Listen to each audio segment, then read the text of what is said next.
South ఇండియాలోని అతి తక్కువ ధరలకి రత్నాలనందించే ఏకైక సంస్థ 6JVR.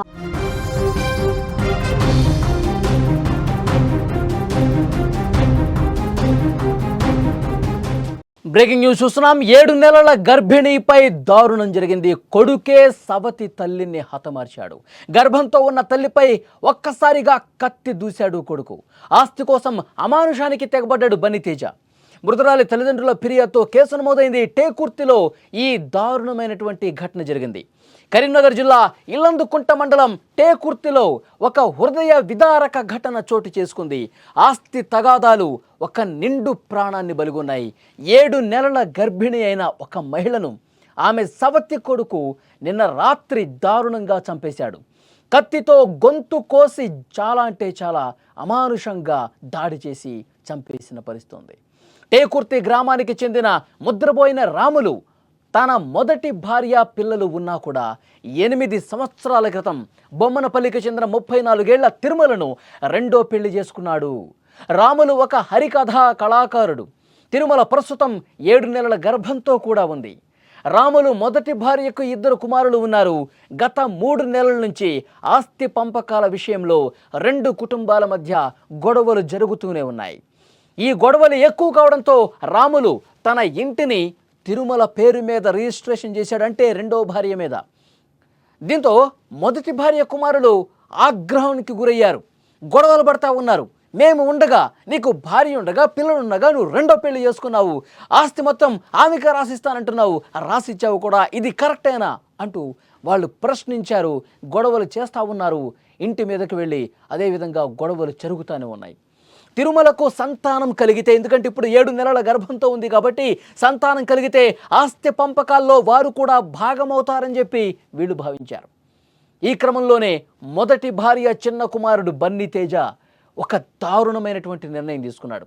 ఒక సైకో నిర్ణయం తీసుకున్నాడు. శనివారం రాత్రి ఇంట్లో ఎవరూ లేని సమయంలో తిరుమల గొంతును చాలా దారుణంగా కత్తితో కోసి వెంటనే బయటకు వచ్చి పారిపోయాడు. తీవ్ర రక్తస్రావమై తిరుమల అక్కడికక్కడే ప్రాణాలు కోల్పోయిన పరిస్థితి. ఈ విషయం పోలీసులకు తెలిసింది. వెంటనే పోలీసులు అక్కడికి చేరుకున్నారు. సిఐ లక్ష్మీనారాయణ, ఇల్లందుకుంట ఎస్ఐ క్రాంతికుమార్ ఆ ఘటనా స్థలానికి వచ్చారు. మృతదేహాన్ని పరిశీలించి వాళ్ళు కేసు నమోదు చేశారు.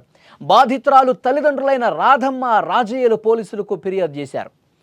తమ కూతురికి రాములకు అసలు మొదటి పెళ్లి కాలేదని అబద్ధం చెప్పి ఈ విధంగా పెళ్లి చేసుకున్నాడంటూ తిరుమల తల్లి వాపోతోంది. ఇప్పుడు అసలు పెళ్ళే కాలేదు అని చెప్పి మాయమాటలు చెప్పి ఈ వివాహం చేసుకున్నాడు. ఆ తర్వాత మాకు తెలిసింది పెళ్ళయింది, 2 పిల్లలు ఉన్నారని కూడా మాకు ఆ తర్వాత తెలిసింది, నమ్మక ద్రోహం చేశాడు అని తిరుమల తల్లి వాపోతోంది. కన్నీళ్లు పెట్టుకుంటోంది. కూతురుని కోల్పోయింది కదా.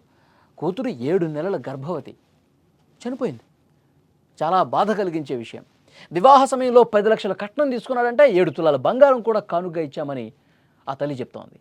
తిరుమల తల్లిదండ్రుల ఆరోపణల నేపథ్యంలో పోలీసులు ఈ కోణంలో దర్యాప్తు చేస్తున్నారు. నిందితుడి కోసం గాలింపు చర్యలు చేపట్టారు. ఎప్పుడైతే చాలా దారుణంగా కత్తితో చంపేసి వెళ్ళిపోయాడో, పారిపోయాడు, ఇంకా ఎక్కడ కనిపించట్లేదు. అంటే ఒకటే కారణం, తన తండ్రి మా అమ్మను మోసం చేశాడు, మోసం చేసి వేరే పెళ్లి చేసుకున్నాడు, వేరే పెళ్లి చేసుకుని ఆస్తి మొత్తం వాళ్ళకే ఇస్తా ఉన్నాడని చెప్పి వీళ్ళు ఒక ఆగ్రహంతో రగిలిపోయినటువంటి పరిస్థితి ఉంది. అంటే తండ్రి ఎంత దుర్మార్గమైనటువంటి ఆలోచన చేశాడు చూడండి.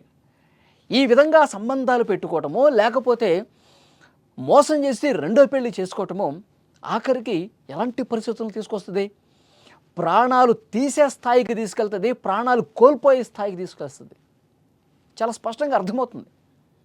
ఒక నిండు ప్రాణం పోవటమే కాదు, కడుపులో పెరుగుతున్న బిడ్డ కూడా చనిపోయిన పరిస్థితి. 7 నెలల గర్భం అంటే 2 ప్రాణాలు పోయిన పరిస్థితి. ఎవరు దీనికి కారణం? చంపినోడు ఎలాగో బాధ్యత వహించాలి, వాడిని పోలీసులు అరెస్ట్ చేస్తారు, లోపలేస్తారు. కానీ తిరుమల భర్త, మొదటి భార్య భర్త, రెండో భార్య భర్త ఉన్నాడు కదా, ఈ చంపినోడు తండ్రి, వాడిని ఇంకా దారుణంగా శిక్షించాల్సినటువంటి అవసరం ఉంది. మాయమాటలు చెప్పి నాకు పెళ్లి కాలేదని చెప్పి అమ్మాయిని పెళ్లి చేసుకుని అమ్మాయి గొంతు కోసి చంపేసిన దానికి కారణం కాదా? పోలీసులు దీని మీద చాలా సీరియస్గా యాక్షన్ తీసుకోవాల్సిన అవసరం ఉంది. ప్రస్తుతం గాలిస్తూ ఉన్నారు. ఆ తండ్రి అనేవాడు కూడా ఎటుపోయాడు అర్థం కావట్లేదు. వాని గాలింపు కూడా జరుగుతోంది.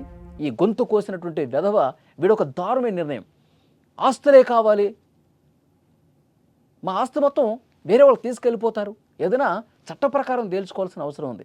తండ్రి ఈ విధంగా దుర్మార్గంగా ఆలోచిస్తే చట్ట ప్రకారంగా ఫైట్ చేయాల్సినటువంటి అవసరం ఉంది. కానీ అభం శుభం తెలియని నీ తండ్రి చేసిన దానికి, నీ తండ్రి చేసిన ఘోరానికి, నేరానికి, పాపానికి పాపం ఆ తల్లి ఏం చేస్తుంది? సవతి తల్లి గొంతు కోసి దారుణంగా ఆన్ ది స్పాట్ ఆమె గిలగిలా కుట్టుకొని రక్తపు మడుగులో పడిపోయి చనిపోయింది. ఎంత దారుణం చూడండి. చాలా బాధ కలిగించే విషయం. వెంటనే వాడు కత్తితో గొంతు కోసి పారిపోయిన వాడిని పట్టుకొని కటకటాల వెనక్కి పంపించాలి. వాడి తండ్రి ఎవరైతే ఇంత దుర్మార్గంగా ఆలోచనతో 2 పెళ్ళిళ్ళు చేసుకొని ఈ నేరానికి కారకుడయ్యాడు, అతన్ని కూడా చాలా కఠినంగా శిక్షించాల్సిన అవసరం ఉంది. ఈ వీడియో చూస్తున్న ప్రతి ఒక్కరూ స్పందించండి. ఈ ఘటన అసలు తప్పు ఎవరిదని మీరు భావిస్తూ ఉన్నారు? తప్పకుండా కామెంట్ బాక్స్లో తెలియజేయండి. కథకొచ్చి నా ఊరికి ఫోన్ నెంబర్ ఇచ్చి హనుమకొండలు చదువుకుంటే దాన్ని తీసుకుపోయి లాగా మ్యారేజ్ చేసుకున్నాడు. అమ్మా చదువులైనా పోలీస్ స్టేషన్కి పోయినాం, అయ్యా పెద్ద మనుషులలో పోయినాం. పెద్ద మనుషులలో పోతే ఎస్ఐ తిట్టిండు, ఇక్కడ ఎస్ఐ తిట్టిండు, అక్కడ ఇల్లంతకుంటే ఎస్ఐ తిట్టిండు. ఆ పోరు వయసు ఎంత ఉన్నది, దాని జీవితం ఖరాబ్ చేస్తావారని తిట్టిండు. ఇప్పుడు మీ ఇలా ఇల్లే ఉన్నది, ఏమి లేదు. మరి ఎవరు చంపారు అనుకుంటారు? మన చిన్న కొడుకు చంపిండట, వాడు అందరు కూడా చంపిండ్రు. అందరు మొత్తం 4 కూడి పేరేమ్మా ఎవరి ఏం పేరో నాకు తెలియదు. వాళ్ళ మీద మంట పోయి అందరు కూడా రామనాగ్య లేనిది ఏది కాదు, రామనాగ్య లేనిది ఏది కాదు. 8 సంవత్సరాలు అయ్యా బాధ్యపని చేసింది. అది ఎక్కడ పొలాలు పడితే అక్కడ చేసుకుంటే వచ్చింది రావణ్ తినాలకు. రావణి ఇప్పుడే 7 నెలలు.